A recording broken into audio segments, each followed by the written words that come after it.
ಆತ್ಮೀಯ H16 news ಅರ್ಥಾತ್ ಹೇ ಸೀತಾರಾಮ್ ನ್ಯೂಸದ ವೀಕ್ಷಕರೇ, ನಾನು ನಿಮ್ಮವ ಎಂ ಆಯುಧ ಮಲ್ಲಪ್ಪ ಜೊತೆ ಅವರು. ತಾವು ಈಗ ಸುದ್ದಿಗಳ ಲೋಕಕ್ಕೆ ಎಂಟ್ರಿ ಹೊಡಿತಾ ಇದ್ದೀರಿ. ಈ ಸುದ್ದಿಗಳನ್ನು ಪ್ರತಿಯೊಂದು ನೋಡೋ ಜೊತೆಗೆ ನಿಮ್ಮ ಅಭಿಪ್ರಾಯಗಳನ್ನು ಹಂಚ್ತಾ ಇರಿ. ಯಾಕಂದರೆ ಈ ಸುದ್ದಿಗಳು ನಿಮಗಾಗಿ, ನಿಮ್ಮ ಬದುಕಿಗಾಗಿ, ನಿಮ್ಮ ವೈಚಾರಿಕೆಗಾಗಿ, ನಿಮ್ಮ ತಿಳುವಳಿಕೆಗಾಗಿ ಅನ್ನೋದು ನಿಮಗೂ ಗೊತ್ತು. ಜೊತೆಗೆ ನಮಗೂ ನಿಮ್ಮೊಂದಿಗೆ ಇದೊಂದು ಮಾತಾಡುವಂಥ ಜೊತೆಗೆ ಸುದ್ದಿಗಳನ್ನು ಬಿಡುವಂಥ ಕೆಲಸ. ಈ ಕೆಲಸದಲ್ಲಿ ನಾವು ನಿಮ್ಮೊಂದಿಗಿದ್ದೀವಿ ಅಂತ ಹೇಳ್ತಾ ನೋಡ್ತಾ ಇರಿ ಈ ಸುದ್ದಿಗಳನ್ನು. ಪ್ರಜ್ವಲಿಸುವಂತಹ ನಂತಹ ದೀಪ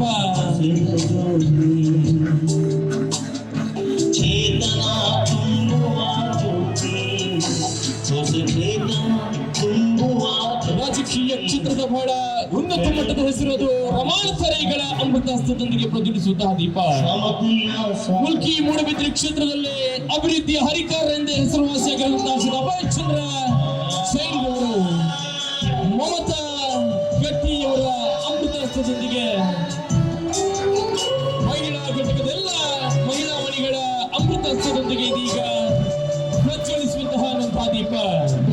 ಮೂಲಕ್ಕೆ ಇವತ್ತಿನ ಕಾರ್ಯಕ್ರಮದ ಕೇಂದ್ರ ಬಿಂದುವಾಗಿ ಆಗಿದ್ದ ಇನಾಯತ್ ಆಲಿ ಹಾಗೆಯೇ ಶ್ರೀಯುತ ಪದ್ಮನಾಭ ಕೋಟ್ಯಾನವರ ಅಮೃತಾಸ್ತ್ರದೊಂದಿಗೆ ಬೆಳಗ್ತಾ ಇರುವಂತಹ ಪ್ರಜ್ವಲಿಸುವಂತಹ ನಂತಹ ದೀಪ.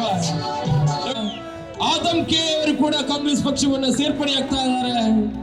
ಜೆಡಿಎಸ್ ನ ಮುಖಂಡರಾಗಿರ್ತಕ್ಕಂಥ ಶ್ರೀಯುತ ಸುಲೈಮಾನ್ ದರ್ಕಾಸ್ ಅವರು ಕೂಡ ವೇದಿಕೆಗೆ ಬಂದು ಕಾಂಗ್ರೆಸ್ ಪಕ್ಷದ ಧ್ವಜವನ್ನ ಹಿಡಿಯುವ ಮುಖಾಂತರವಾಗಿ ಶ್ರೀಯುತ ಗಂಗಾಧರ ಗೌಡ ಜೆಡಿಎಸ್ ಸದಸ್ಯರಾಗಿರ್ತಕ್ಕಂಥ ಅಬ್ದುಲ್ ಸಲಾಂ ಅವರು ಕೂಡ ವೇದಿಕೆಗೆ ಬರಬೇಕು. ಕಾಂಗ್ರೆಸ್ ಪಕ್ಷದ ಸಿದ್ಧಾಂತವನ್ನು ಮೆಚ್ಚಿ ಸೇರ್ಪಡೆಯಾಗುತ್ತಿದ್ದಾರೆ ಎಂದು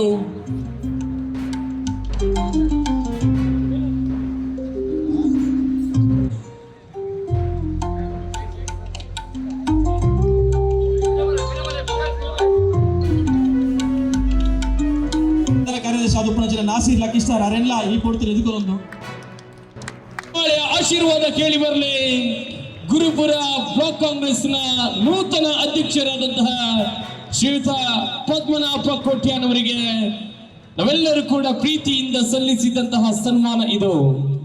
ನಿಮ್ಮ ಅಧಿಕಾರದ ಅವಧಿಯಲ್ಲಿ ಮತ್ತಷ್ಟು ಉನ್ನತ ಮಟ್ಟದ ಬದಲಾವಣೆ, ಅತ್ಯುನ್ನತ ಮಟ್ಟದ ಹೆಸರು ಸಾಕ್ಷ್ಯದೊಂದಿಗೆ ತುಳುನಾಡಿನೆಲ್ಲ ದೈಪಾದನೆ ಮಾಡಿದವರು ಶ್ರೀಯುತ ಪದ್ಮನ್ನಗೆ ಉಂದುಯಿರಿಗೆ ತಮ್ಮನ್ನ ಹೌದು ಶ್ರೀಯುತ ಮಹಾಬಲ ಅಮೀನ್ ಅವರನ್ನು ಕೂಡ ಅತ್ಯಂತ ಗೌರವದಿಂದ ಸೇರ್ಪಡೆಗೊಳ್ತಾ ಇರುವಂತಹ ಭವ್ಯವಾದಂತಹ ಕ್ಷಣ. ಆದಮ್ ಕೆ ಅವರು ಕೂಡ ಕಾಂಗ್ರೆಸ್ ಪಕ್ಷವನ್ನು ಸೇರ್ಪಡೆಯಾಗ್ತಾ ಇದ್ದಾರೆ.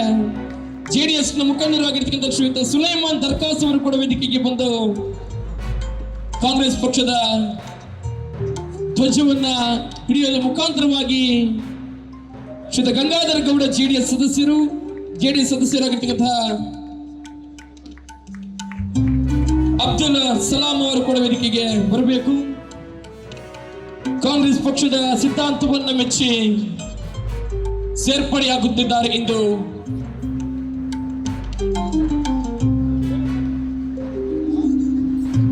ಈ ವೇದಿಕೆಯಲ್ಲಿ ಗುರುಪುರ ಬ್ಲಾಕ್ ಕಾಂಗ್ರೆಸ್ನ ನಿಕಟಪೂರ್ವ ಅಧ್ಯಕ್ಷರಾದಂತಹ ಶ್ರೀಯುತ ಸುರೇಂದ್ರ ಕಂಬಳಿ ಅವರಿಗೆ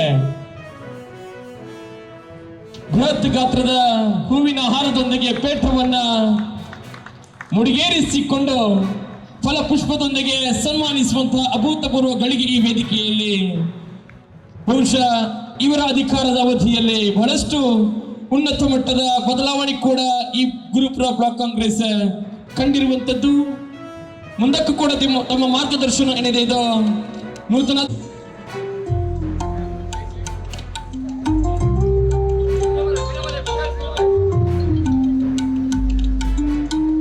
ಈ ವೇದಿಕೆಯಲ್ಲಿ ಗುರುಪುರ ಬ್ಲಾಕ್ ಕಾಂಗ್ರೆಸ್ನ ನಿಕಟಪೂರ್ವ ಅಧ್ಯಕ್ಷರಾದಂತಹ ಶ್ರೀಯುತ ಸುರೇಂದ್ರ ಕಂಬಳಿ ಅವರಿಗೆ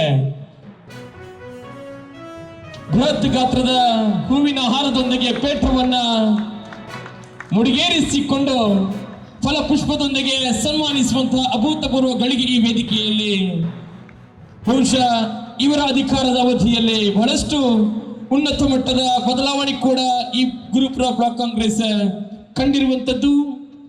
ಮುಂದಕ್ಕೂ ಕೂಡ ತಮ್ಮ ಮಾರ್ಗದರ್ಶನ ಏನಿದೆ ಇದು ನೂತನ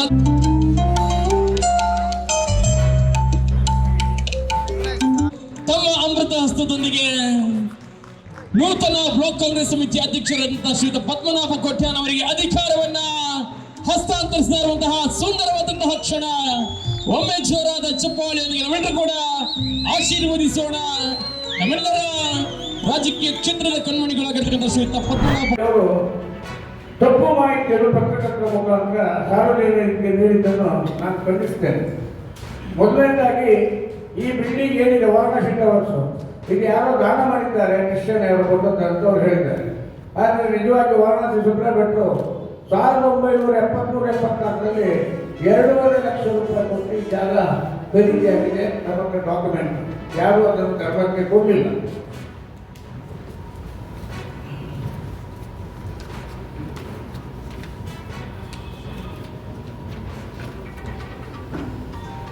ಎರಡನೇದಾಗಿ ಎಲೆಕ್ಟ್ರಾನಿಕ್ ಮಾರ್ಕೆಟ್ ಬಗ್ಗೆ ಒಂದು ವಿಚಾರ ಹೇಳಿದ್ರು ರಾಮಭಟ್ರಪೇಟೆಯಲ್ಲಿ. ನಮ್ಮ ಮಾಜಿ ಶಾಸಕರು ಹಿಂದಿನ ಅಧ್ಯಕ್ಷರು ತಮಗೆಲ್ಲ ಗೊತ್ತಿದೆ, ಅದಕ್ಕೆ ಯಾರು ಕಂಟ್ರೋಲ್ನಲ್ಲಿಲ್ಲ. ಅದು ಸಿಕ್ಕಾಪಟ್ಟೆ ಹೊರತೆ ಇಲ್ಲ ಮಾರ್ಕೆಟ್. 10 ರೂಪಾಯಿ ಹೆಚ್ಚಾಗ್ತದೆ, 20 ರೂಪಾಯಿ ಕಡಿಮೆ ಆಗ್ತದೆ. ಈ 10 ರೂಪಾಯಿ 20 ರೂಪಾಯಿ ಹೆಚ್ಚಾಗುವುದಕ್ಕೆ ಕಾರಣ ಏನು ಅಂತ ನಮ್ಮ ಆ ಕಾಲದ ಮಾರ್ಕೆಟಿಂಗ್ ಎಕ್ಸ್ಪರ್ಟ್ ಅವ್ರ ಹತ್ರ ಜನರಲ್ ಬಾಡಿಯಲ್ಲಿ ನಾನು ಕ್ವಶನ್ ಕೇಳಿದೆ. ಅವ್ರ ಹತ್ರ ಉತ್ತರ ಇಲ್ಲ ಅಂತ ಹೇಳಿದ್ದಾರೆ. ಬಹುಶಃ ಇದಕ್ಕೆ ಯಾರತ್ರ ಉತ್ತರ ಇಲ್ಲ. ಅಡಿಕೆ ಮಾರ್ಕೆಟಿಗೆ ಇಂಥದ್ದೇ ರೇಟ್ ಅಂತ ಸ್ಥಿರತೆ ಕಾಪಾಡಲಿಕ್ಕೆ ಆಗುವುದಿಲ್ಲ. ಮಾರ್ಕೆಟ್ ಮೇಲೆ ಹೋಗ್ತದೆ, ಒಳಗೂ ಹೋಗ್ತದೆ. ಆದರೆ ಹ್ಯಾಂಡ್ಬೋದ ಕೆಲಸ ಏನಂದರೆ ಮಾರ್ಕೆಟ್ ಖಂಡಾಪಟ್ಟೆ ಕಡಿಮೆ ಆದಾಗ ಅದು ಡೌನಿಗೆ ಹೋದಾಗ ಅದನ್ನು ರೈತರಿಗೆ ಎತ್ತಿಡಲಿಕ್ಕೋಸ್ಕರ ಸ್ವಲ್ಪ ಲಾಸ್ ಆದರೂ ನಾವು ಅಡಿಕೆಯನ್ನು ಒಂದು ಸ್ಟ್ಯಾಂಡರ್ಡ್ ರೇಟ್ನಲ್ಲಿ ಖರೀದಿ ಮಾಡ್ತಾ ಇದ್ದೇವೆ. ತಮಗೆಲ್ಲ ಗೊತ್ತಿದೆ, ಕೋವಿಡ್ ಸಂದರ್ಭದಲ್ಲಿ ಅಡಿಕೆ ಯಾರು ಖರೀದಿ ಮಾಡದಿದ್ದ ಸಂದರ್ಭದಲ್ಲಿ ಕ್ಯಾಂಪು ಧೈರ್ಯ ಮಾಡಿ ನಮ್ಮ ಎಂಪ್ಲಾಯೀಸ್ ಅಂತ ಸಂದರ್ಭದಲ್ಲೂ ಕ್ಯಾಂಪು ಬ್ರಾಂಚ್ ಬಾಲ್ ತೆಗೆದು ಅಡಿಕೆ ಖರೀದಿ ಮಾಡಿದ್ದಾರೆ. ರೈತರಿಗೆ ರಕ್ಷಣೆ ನೀಡಿದೆ ಅಂತ ಹೇಳಲಿಕ್ಕೆ ನನಗೆ ತುಂಬ ಸಂತೋಷ ಆಗ್ತಾಯಿದೆ. ಚಾಕ್ಲೇಟ್ ಫ್ಯಾಕ್ಟ್ರಿ ನೆಸ್ಲೆಗೆ ಹ್ಯಾಂಡ್ ಓವರ್ ಮಾಡಬೇಕಂತ ಹೇಳಿದ್ದಾರೆ ಅಂತ ಒಂದು ಅನವಣಿಕೆ ಹೇಳಿದ್ದಾರೆ. ನೆಸ್ಲೆ ಅವರು ನಮ್ಮ ಹತ್ರ ಜಾಬ್ ವರ್ಕ್ ಮಾಡ್ತಾ ಇದ್ದಾರೆ. ನಾವು ಕ್ಯಾಡ್ಬರೀಸ್ನಲ್ಲಿ ಜಾಬ್ ವರ್ಕ್ ಮಾಡ್ತಾ ಇತ್ತು, ನೆಸ್ಲೆಗೂ ಮಾಡ್ತದೆ. ಇವತ್ತೂ ಸಹ ನಾವು ಮಾಡ್ತೇವೆ ಜಾಬ್ ವರ್ಕ್.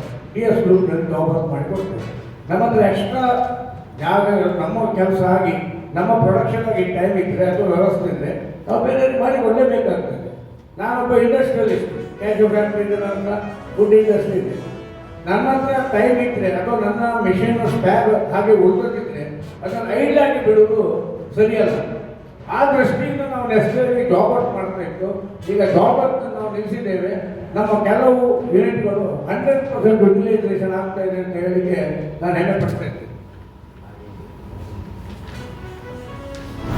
ದೃಶ್ಯ ಮಾಧ್ಯಮದ ಎಲ್ಲ ಪ್ರತಿನಿಧಿಗಳನ್ನು ಸ್ವಾಗತ ಮಾಡಿಕೊಂಡು ನಾಡಿದ್ದು ಡಿಸೆಂಬರ್ 3ನೇ ತಾರೀಕಿನಂದು ಮಂಗಳೂರು ವಿಶ್ವವಿದ್ಯಾನಿಲಯದ ವಠಾರದಲ್ಲಿ ಕೊಣಾಜೆಯಲ್ಲಿ ಬ್ರಹ್ಮಶ್ರೀ ನಾರಾಯಣ ಗುರುವರ್ಯರ ಮತ್ತು ಮಹಾತ್ಮ ಗಾಂಧಿಯವರ ಸಂವಾದದ 3ನೇ ವರ್ಷ ಕಾರ್ಯಕ್ರಮ ಮಂಗಳೂರು ವಿಶ್ವವಿದ್ಯಾನಿಲಯದ ನಾರಾಯಣ ಗುರು ಅಧ್ಯಯನ ಪೀಠದ ವತಿಯಿಂದ ಮತ್ತು ಸರ್ಕಾರದ ಪ್ರತಿನಿಧಿಗಳ ಸಹಕಾರದಿಂದ ಈ ಒಂದು ಕಾರ್ಯಕ್ರಮ ನಡೆಯಲಿದೆ. ಈ ಕಾರ್ಯಕ್ರಮದಲ್ಲಿ ಯಾವ ಸಮಾಜದ ಹೆಚ್ಚಿನ ಜನರು ಭಾಗವಹಿಸಬೇಕೆಂಬ ದೃಷ್ಟಿಯಲ್ಲಿ ಇಟ್ಕೊಂಡು ನಾವು ಕುದ್ರೋಳಿ ಭಗವತ್ ಕ್ಷೇತ್ರ, ಅದೇ ರೀತಿ ಉಳ್ಳಾಳ ಭಗವತ್ ಕ್ಷೇತ್ರ ಮತ್ತು ಸಸೀತ್ರ ಭಗವತ್ ಕ್ಷೇತ್ರ ಮತ್ತು ಬೊಳ್ನಾಡು ಭಗವತ್ ಕ್ಷೇತ್ರದ ಪ್ರತಿನಿಧಿಗಳೆಲ್ಲ ಒಟ್ಟಾಗಿ ಜಂಟಿಯಾಗಿ ಈ ಬಗ್ಗೆ ಕಾರ್ಯಪ್ರವರ್ತಕರಾಗಿ ನಾಡೋದು ಯಾವ ಸಮಾಜದ ಬಾಂಧವರು ಹೆಚ್ಚಿನ ಸಂಖ್ಯೆಯಲ್ಲಿ ಭಾಗವಹಿಸುವಂತೆ ಕ್ರಮ ಕೈಗೊಳ್ಳಬೇಕೆಂಬ ದೃಷ್ಟಿಯಲ್ಲಿ ಎಲ್ಲ ಕೆಲಸವನ್ನು ಈಗಾಗಲೇ ನಾವು ಮಾಡಿದ್ದೇವೆ. ಎಲ್ಲ ನಾಯಕರುಗಳು ಸೇರಿಕೊಂಡು ಮಾಡಿದ್ದೇವೆ. ನಮ್ಮ ಟಿಯಾ ಸಮಾಜವನ್ನು ಗುರುತಿಸುವಂಥ ಕೆಲಸ ಕೂಡ ಆಗಬೇಕು. ತಾವು ಪತ್ರಿಕಾ ಪ್ರತಿನಿಧಿಗಳೆಲ್ಲರೂ ನಮ್ಮ ಅತಿ ಹಿಂದುಳಿದ ವರ್ಗದ ಒಂದು ಸಮಾಜ ಆದ ಟಿಯಾ ಸಮಾಜ. ಬ್ರಹ್ಮಶ್ರೀ ನಾರಾಯಣ ಗುರುವರ್ಯರಿಗೆ ಯಾವುದೇ ಜಾತಿ, ಯಾವುದೇ ಮತ, ಯಾವುದೇ ಧರ್ಮ ಇಲ್ಲದಿದ್ದರೂ ಕೂಡ ಅವರು ಜನಿಸಿರುವುದು ಟಿಯಾ ಸಮಾಜ. ಟಿಯಾ ಸಮಾಜದೊಬ್ಬ ಮಗುವಾಗಿದ್ದುಕೊಂಡು ಈ ರಾಷ್ಟ್ರ ಮತ್ತು ಅಂತಾರಾಷ್ಟ್ರ ಮಟ್ಟದಲ್ಲಿ ಯಾವ ರೀತಿ ಜನರಿಗೆ ಬೋಧನೆ ಕೊಟ್ಟು ಯಾವ ರೀತಿ ನಡಿಬೇಕೆಂಬುದರ ಬಗ್ಗೆ ಅವರ ವಿಚಾರಧಾರೆಗಳನ್ನು ರಾಷ್ಟ್ರ ಮತ್ತು ಅಂತಾರಾಷ್ಟ್ರ ಮಟ್ಟದಲ್ಲಿ ಹೇಳಿಕೊಂಡಿದ್ದು, ಅದನ್ನು ಮಹಾತ್ಮ ಗಾಂಧೀಜಿಯವರು ಒಪ್ಪಿಕೊಂಡು ಸುಮಾರು ಇವತ್ತಿಗೆ 100 ವರ್ಷನೇ ಅವಧಿಯಲ್ಲಿ ಹಿಂದೆ ಒಟ್ಟಾಗಿ ಸೇರಿಕೊಂಡು ಮಹಾತ್ಮ ಗಾಂಧಿಯವರು ಕೂಡ ಬ್ರಹ್ಮಶ್ರೀ ನಾರಾಯಣ ಗುರುವಾರ್ಯರನ್ನು ಅವರ ತತ್ವ ಸಿದ್ಧಾಂತಗಳನ್ನು ಒಪ್ಪಿಕೊಂಡು ಜೊತೆಗಾಗಿ ಕೆಲಸ ಮಾಡಿದವರು. ಅಹಿಂಸಾ ಚಳವಳಿ ಮುಖಾಂತರ ಅವರು ಕೆಲಸ ಮಾಡಿದವರು.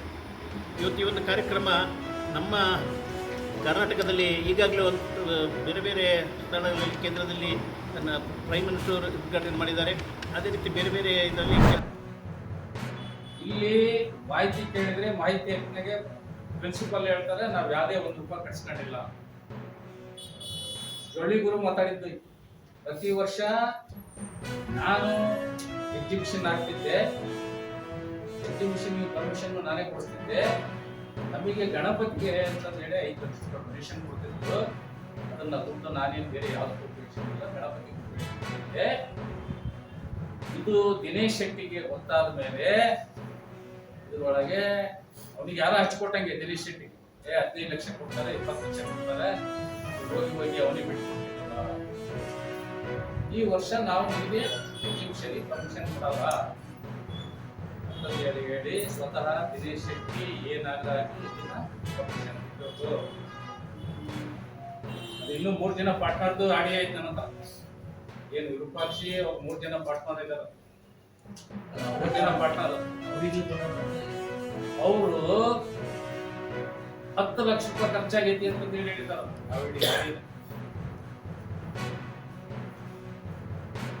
ಬೆಟರ್ಮೆಂಟ್ ಕಮಿಟಿ ಅಧ್ಯಕ್ಷ ಮಲ್ಲಿಕಾರ್ಜುನ್, ಉಪಾಧ್ಯಕ್ಷ ದಿನೇಶ್ ಶೆಟ್ಟಿ. 2.5 ಲಕ್ಷ ಸ್ಕೂಲಿಗೆ ಕಟ್ಟಿದ್ದೀನಿ ಅಂತ. ಇಲ್ಲಿ ಆ ಮೇಡಮ್ ಕಟ್ಟಿಲ್ಲ ಅಂದ್ರೆ ಮತ್ತೆ ಯಾರು ಜೋಬಿ ಗೊತ್ತು?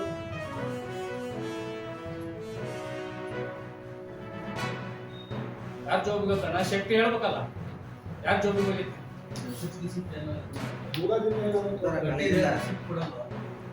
ಅದನ್ನೇ ನಾನು ಕೇಳ್ತಾ ಇದ್ದೀನಿ. ಯಮ್ಮುನಿ ಕೇಳ್ದೆ ನಾನು, ದುಡ್ಡು ಕಟ್ಸಿದ್ರೆ ರಶೀದ್ ಕೊಡ್ರಿ ಅಂತ. ಇಲ್ಲ ದುಡ್ಡೇ ಕಟ್ಸಿದ್ರೆ ನಿಮ್ ಯಾರು ರಶೀದ್ ಕೊಡ್ರಿ ಅಂದ್ರ ಯಮ್ಮ. ನಾವು ಮೊದಲು ಪರ್ಮಿಷನ್ ಕೊಟ್ಟಿಲ್ಲ ಅಂತ ಹೇಳಿದ್ರು ಪ್ರದರ್ಶನ ಇದ್ರಾಗ ಐತಿ. ಆಮೇಲೆ ಬಳಿಗೆ ಯಾಕೆ ಬಿಟ್ಟಿದ್ದೀರಿ ಅಂತ ಕೇಳಿದ್ವಿ ನಾವು. ಹೈಸ್ಕೂಲ್ ಫೀಲ್ಡ್ ಬಳಿಗೆ ಯಾಕೆ ಸ್ಕೂಲ್ ಮೇಂಟೆನೆನ್ಸ್ ಬಾಡಿಗೆ ಕೊಡ್ತಾರೆ ಇದ್ರಾಗ ಐತಿ. ಹೈಸ್ಕೂಲ್ ಫೀಲ್ಡ್ ಅನ್ನ ನಾಳೆ ಶೇರ್ ಮಾರ್ಕೆಟ್ ಮಾಡಕ್ಕೆ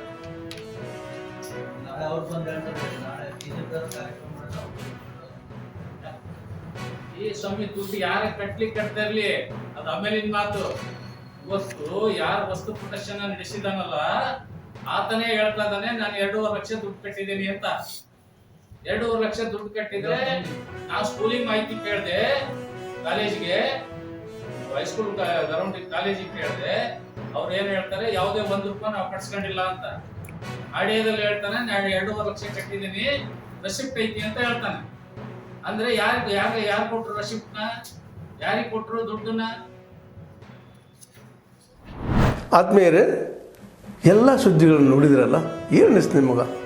ಇದರಲ್ಲೇ ನಿಮ್ಗೆ ಲೈಕ್ ಆಗಿರ್ಬೋದು, ಡಿಸ್ಲೈಕು ಆಗಿರ್ಬೋದು, ಕಾಮೆಂಟ್ ಬೇಡಪ್ಪ ಅಂತೂ ಅನಿಸಿರ್ಬೋದು, ಕಾಮೆಂಟ್ ಮಾಡಬೇಕಪ್ಪ ಅನಿಸಿರ್ಬೋದು, ಶೇರ್ ಮಾಡಬಾರ್ದಪ್ಪ ಅನಿಸಿರ್ಬೋದು, ಅದು ಮಾಡಬೇಕು ಅನಿಸಿರ್ಬೋದು.